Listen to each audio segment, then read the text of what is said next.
Have you ever wondered what it would be like if you could power your entire home with one small piece of technology?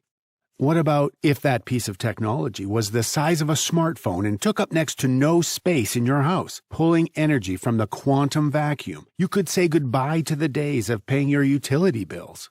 Nikola Tesla famously said that no free energy device will ever be allowed to reach the market.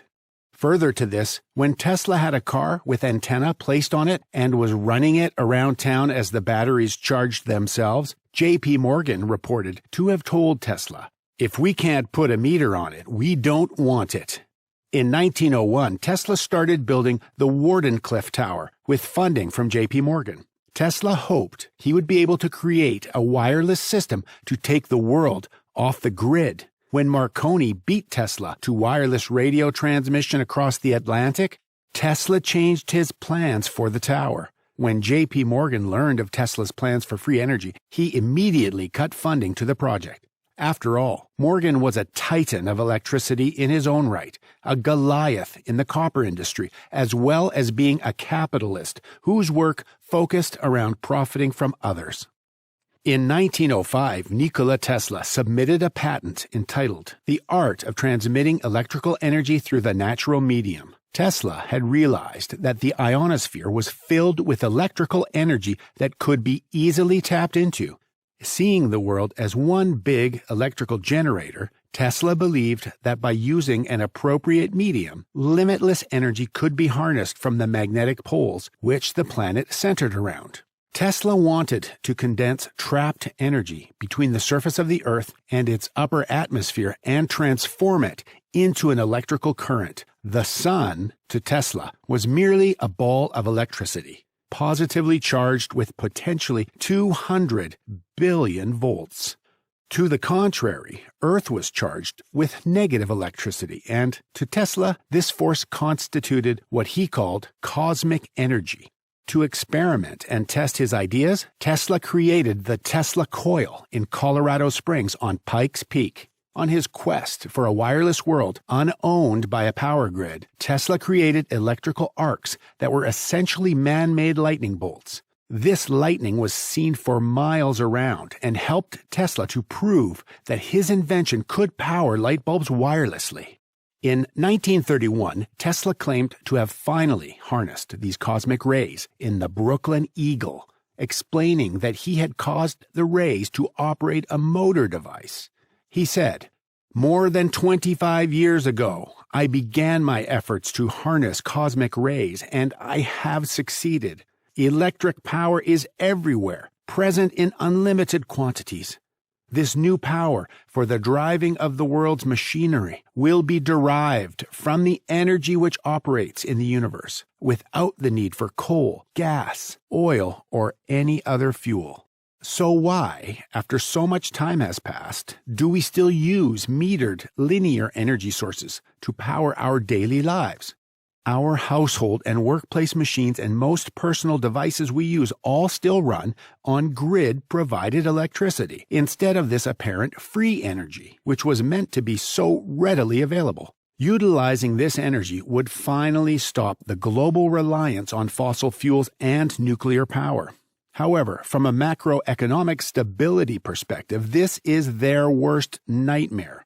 99.999% of people on the planet would benefit from this, leaving less than 0.001% of the population out of pocket. This is because that small percentage are the ones at the top of the petrodollar system in the macroeconomic order, where everything runs on metered linear energy, even solar power and wind energy. If you start a conversation about the phenomena of new energy, more precisely free energy, you are entering an overly sensitive area of compartmented intelligence in the history of the United States. We have not needed fossil fuels for around the last 100 years. At this point in history, the rapidly advancing theories and quaternion equations put forward by the likes of Tesla, Maxwell, and Faraday were interrupted.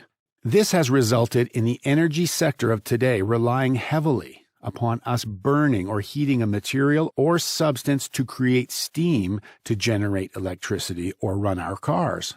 The last 100 years has witnessed considerable developments in physics. Principles and elements that were not understood or even contemplated 100 years ago are now well interpreted. Pioneering scientists such as Tesla and Faraday were curious to know where all of the excess power was coming from. Professor Paul Dirac called it a Dirac Sea, while Tesla referred to it as the ocean of infinite energy. Today, it is known as the zero-point energy field. If you create this kind of vector in a zero-point energy field and you simultaneously create a counter-rotating vortex, which resembles a Sufi light phenomenon, you get what is called lift. This in turn results in what is known in physics as electrogravitics, or in popular culture, anti-gravity. What happens when a UFO moves straight up at a speed of 10,000 miles per hour, moving against gravity? Well, the UFO is actually in a space-time bubble, having created its own environment. There are no restrictions to normal aerodynamics, and things can lift and go straight up at these velocities. When an object reaches terminal velocity, it can become massless. During the time of Tesla, when alternative current, AC, was invented, they noticed this effect, where a certain amount of energy would go into a system and more energy would come out. This ideology was not accepted until a physicist named Hendrik Casimir published his findings in mainstream physics journals. His work proved there would still be energy in the universe even after cooling all of the atoms to absolute zero, thus proving the existence of the zero-point energy field. This very field was later found to be in all of the space that surrounds us every day. It is believed that every cubic centimeter of space has enough power to provide energy to the United States for one whole day. This energy field is so gargantuan. If we decided to run the planet from this energy source, it would be like taking 1 ounce of water out of the ocean.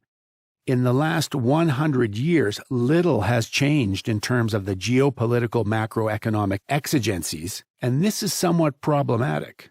Not only are there bankers and kleptocrats that are misanthropic sociopaths, but there are also several stakeholders that do not want to deal with these changes.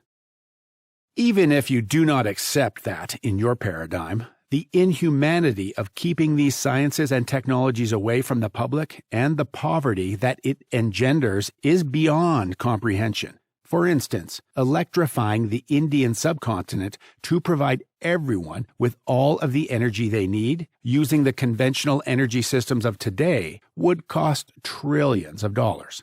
Every couple of years, there are around 1,000 new coal fire-burning power plants being opened in China, India, and elsewhere without scrubbers. In the Pacific Northwest of the United States, you have a huge amount of pollution that has drifted across from Asia due to the lack of scrubbers at the new plants. When you take a closer look at the cities such as Beijing and Shanghai, the air is almost not breathable at all there. One of the main reasons Nikola Tesla was interested in free energy was because he learned that there was a warming of the planet caused by man-made sources of atmospheric pollutants. Tesla may have been the first person to consider, in detail, the effects of this phenomenon now commonly referred to as global warming or the greenhouse effect. It is not just the air that is becoming more polluted. If you look at the oceans, you have instances such as Fukushima reactor releasing radioactive material into the ocean, in addition to CO2. Ecosystems in the ocean are continuously beginning to die because of the acidity created by such pollutants, causing alkaline levels to be disrupted. All of these are macro geophysical effects currently ongoing while we try to maintain the current macroeconomic order in the world, and this is problematic. So why doesn't someone fix it?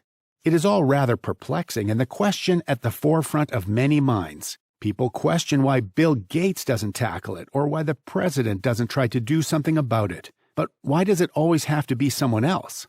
If you go to a billionaire, the likelihood is that they will tell you that they want to be first to be second. A common expression in business, especially around controversial sciences. Nobody wants to be the first to stick their neck out. So it becomes a leadership issue.